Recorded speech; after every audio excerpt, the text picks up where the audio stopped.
Hi, this is Joe Busuttil, and we're checking in. Last week we looked at depression, and today I wanted to look at anxiety. Like I mentioned at the end of the last check in, anxiety is always about the future. It's something that we get worried about that hasn't happened yet, but we think is going to happen. And that is normally generated by our thoughts.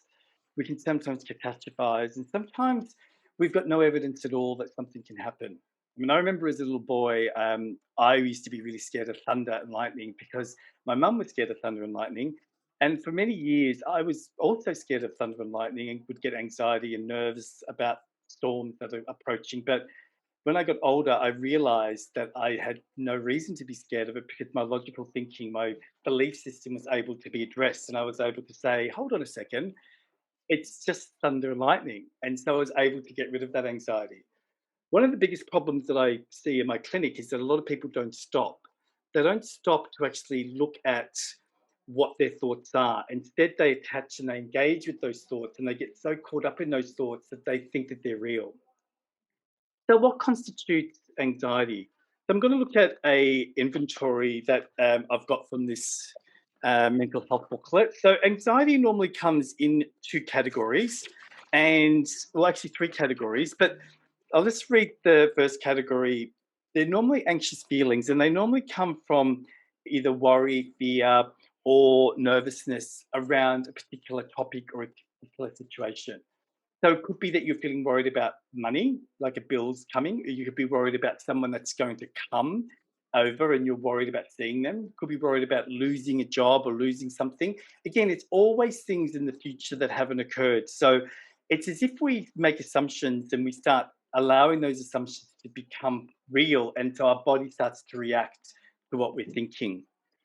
Um, Also, when we are having that nervous, anxious feeling, we can also start to come up with concoctions in our mind that are really out of this world. We can start thinking of the most bizarrest things, and things become sort of unreal and strange in regards to what we're thinking. It's sort of like bordering between having an catastrophied thought and also then becoming a little bit paranoid. The more that we think about something, the more that we allow it to become or feel like it's becoming real. And as we know, what we think is what we are. So the more that we worry, then that becomes our day to day life. And we could also become detached from all parts of our body. So when some people get anxiety, they feel like they're not really in their body anymore. They feel like they're somewhere else, or they feel like they're either watching or they're stuck. So they don't feel like they can move or they can do their normal everyday functions. So a really, really simple thing to do to stop is to close your eyes and I just take 3 breaths and just breathe in and breathe out and just let those breaths ground you. I mean, did you know that our breath is the most magical, amazing thing that we've got and it's free? Our breath can do so much, not just keep us alive, but it always brings us back to a center just by breathing. It always allows us to stop and to be present just by breathing. So, category two is based around anxious thoughts. So, the first category is about what we're feeling, and the second category is what we're thinking. So, normally we have an inability to stop our mind from being racy. So, we have a lot of things going on in our mind, and we don't stop and think it's 3 in the morning. Why am I worried about the bill I've got to pay next week? Like, what does 3 in the morning and worrying about it at 3 in the morning do in regards to paying the bill? Nothing. So again, it's not having the ability to stop, right? I call it observing. So instead, we attach, and once we attach, it's like a merry-go-round, and we get caught up in this thought process over and over again. All we need to do is find a way to stop. And I sort of like to say, play detective, ask the right questions, because everything that we need to solve really comes from within ourselves, and those questions come from us. But if we're not stopping to ask those questions, it's too late. We're attached and we'll believe it, and we're caught up in it. Um, we sort of fear that our thoughts are going to make us go crazy, or they're going to make us actually become something that we're not. Like, a lot of people feel like they're going to die, or they feel overwhelmed by the way that their thoughts are really taking over their body, their mind, their life. And so they do become a little bit entrenched in the way that they're thinking. Um, for me, actually, when I suffered anxiety in the past, I've always felt like I was, my thoughts were foolish.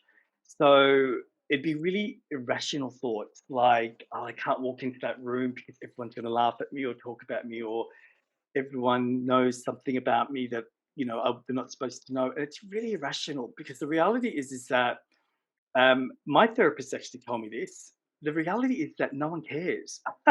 No one really cares. Everyone is so consumed in their own life. They're not interested in you. They may notice you, but they're not going to sit there and fixate on you the way that your mind is saying that. It's really important to acknowledge that everyone's got their own stuff that they're dealing with, and the way that you think about things is just keeping you stuck in a place that's making you feel anxious. So let's look at category three. Category three is about the physical symptoms. Again, a lot of people have different ways that they do anxiety. I always say to my clients, how do you do anxiety? Because if I don't ask that question, I'm just going to assume that they do anxiety like me, which I know they don't. Everyone does anxiety differently. So some of the common things that we find that people experience when they're having anxiety attacks or feeling anxious is, their heartbeat faster. They've got like a palpitation, sort of like it's sort of like their heart seems to be coming out into their neck, into their higher chest. So there's that going on. They might feel a tightness in the chest. They might get sweaty. I used to go to the toilet and pee a lot, or they may go to the toilet just in general because of the nervousness. So everything gets sped up, like their digestive system and their bladder and so on. They might actually start to feel really hot and sweaty, or the opposite, they might feel really cold. Some people actually experience dizziness and they sometimes can't see clearly. They see things out of focus. And um, the other thing is that they sometimes feel very tired. I mean, if you think about it, being anxious due to overthinking, over racing thoughts is exhausting. Think about when you're not anxious and how calm that is. And then think about when you are anxious and think about how fast your mind's going. Sort of like playing a game of tennis or playing sport. So, again, practice stopping, taking a few breaths, and just starting to ask those questions and observe. Start to notice, firstly, what symptoms you experience, how you're thinking, and what your body's telling you. That's the first step to moving forward. Hey guys, till our next check in, hope you have a great week. And if you do need to know anything about anxiety or depression, please reach out. But I'm going to be covering a series around mental health over the next few weeks. So if anything comes up that you want to share or anything you want to ask me personally, just send me a message. But don't forget, if you ever do feel over anxious or you feel like something isn't right, always go and check out with your doctor. See you next time.